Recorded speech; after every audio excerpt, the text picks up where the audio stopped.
সসের চাউলের বিহি বেচা মুরগের বাচ্চা দরিয়া খাই বাচ্চার সাথে এমনি করি মাইয়া লুকে বইটা ভাই বাচ্চার সাথে এমনি করি মাইয়া লুকে বইটা ভাই সসের চাউলে বিক্রি কইরা মুরগের বাচ্চা দরিয়া খাই। এই দিন দিন নয় আরো দিন আছে, এই দিনের নিবা তোমরা সেই দিনের কাছে। কান্ডাকার বাক্য একটাই, কুদ্দুস বয়াতি।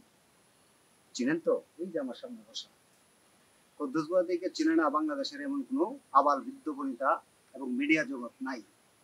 যাক, আজকে তার মুখ থেকে একটা গল্প শুনব, শিক্ষাগত গল্প। আর কুদ্দুস বয়াতি কি শুধু কুদ্দুস বয়াতি না, মহাসাধক, মহামানব, লোকজ সঙ্গীতের গুরু কুদ্দুস বয়াতি। আজ তার মুখ থেকে আমরা মূল্যবান কিছু কথা শুনবো শিক্ষার বিষয়ে। তিনি যে গানটা গাইছেন এই দিন দিন নয়, অর্থাৎ আমরা আমাদের সন্তানদেরকে শিক্ষার আলো কিভাবে দিতে হয় সেইটাকে তিনি উল্লেখ করেছিলেন। সেই সময় থেকে বাংলাদেশের অদ্যাবধি পর্যন্ত সবাই স্কুলে পাঠাইতেছে তার সন্তানদেরকে, সবাই পাঠাইতেছে, ডিসিএসপি সহ সবাই সন্তানদেরকে শিক্ষার বিষয়ে তার কিছু প্রাপ্তি কিছু অপ্রাপ্তি, এই বিষয়টা উনার মুখ থেকে আমরা শুনি, কুদ্দুস বয়াতির মুখ থেকে শুনি। ভাই আসসালামু আলাইকুম। ভালো আছেন? ওয়ালাইকুম আসসালাম ওয়া রাহমাতুল্লাহ। আমরা আপনার গান এবং আপনার বক্তব্য শুনে উদ্বুদ্ধ হয়ে আমাদের সন্তানদেরকে স্কুলে পাঠাই শিক্ষার আলো দেওয়ার জন্য। তো এই বিষয়ে আপনি আপনার সন্তানদেরকে কতটুকু করতে পেরেছেন এবং কতটুকু? ওকে ওকে ওকে ওকে আমি গান গাইছি হইল 30 বছর হয়ে গেছে। 30 বছর। এই দিন দিন না আরো দিন আছে, হুমায়ুন স্যারের লেখা, আমার সুর করা, আমার অভিনয় করা, হেমুলনে বাঁশি বাজাইয়া একদল পোলাপান অন্ধকারের থেকে আলোতে নেওয়া, সবার জন্য যে শিক্ষার লোগোটা, এই লোগোটাই আমার এতে তৈরি হয়েছিল। এবারে আমি নিজে লেখাপড়া জানি না, আমি জানি যে 45-এর ভিতরে যত লোক আছে বাংলাদেশে, এরা আমার গান শুনে স্কুলে গেছে, এরা ডিজিটাল এরা বানাইছে, স্মার্ট বানাইলে এরাই বানাইছে। কিন্তু আগে কিন্তু এটা ছিল না, লেখাপড়া মানুষ খুব কম আছে গ্রামগঞ্জে এরকম।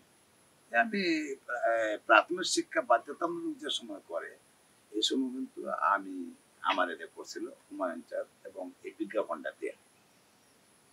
এই সময় ধরো সবাই তো স্কুলে গেছে, আর আমার সন্তানগুলো চেষ্টা করছে স্কুলে দেওয়ার জন্য, কিন্তু স্কুলেও পড়ছে।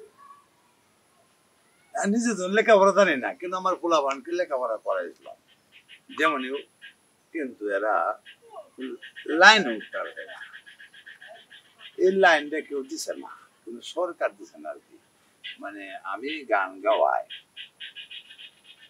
এই যে আমার যে লেখাপড়াটা, এরকম অঞ্চলের লেখা আর আমার যে সুর করা, টিএলএম লেখাপড়া, বয়স্ক শিক্ষা, মানে যত জাতের লেখাপড়া আছে সব স্যারে আমার যে পড়াইছে, মানে দেখাইছে লেখাপড়ার জন্য। কিন্তু এইটা যে কোনো সরকার আইছে, এরা এটা পছন্দ করছে না। এরা মনে করতে পারে, কিন্তু এটা প্রাথমিক শিক্ষা বাধ্যতামূলক করছে আমার এটা।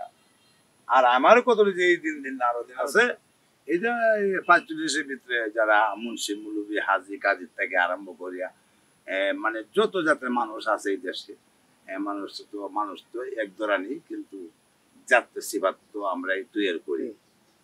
কিন্তু সবাই কিন্তু আমার গান শুনে স্কুলে গেছিল। আজকে যারা বড় বড় মুলুবি হয়েছে 45-এর ভিতরে যারা আছে, এরাও কিন্তু আমার গান শুনছে।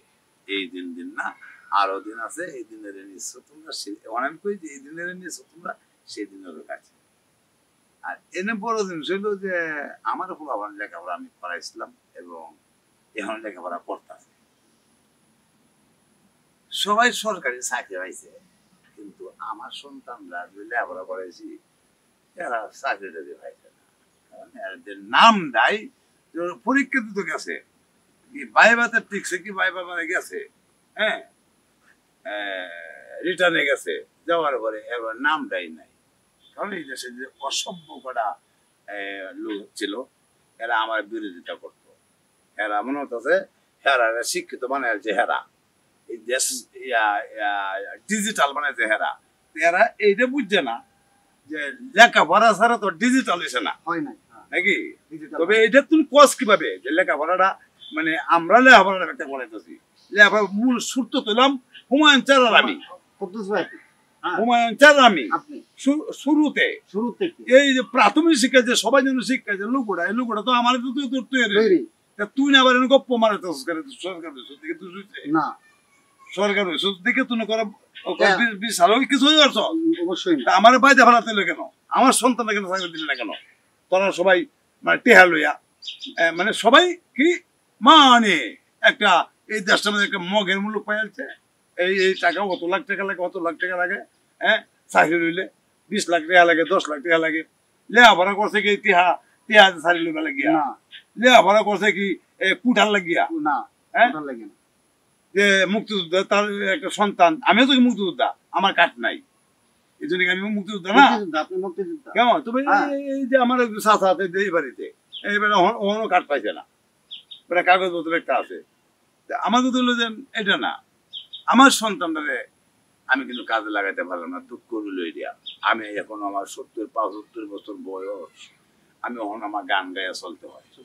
আমার সন্তানটারে আমি কিন্তু কাজে কোন সরকার, যে কোনো সরকারে আইছে, এই যে কোনো সরকার আইছে আমার বাইরে ফালা দিছে।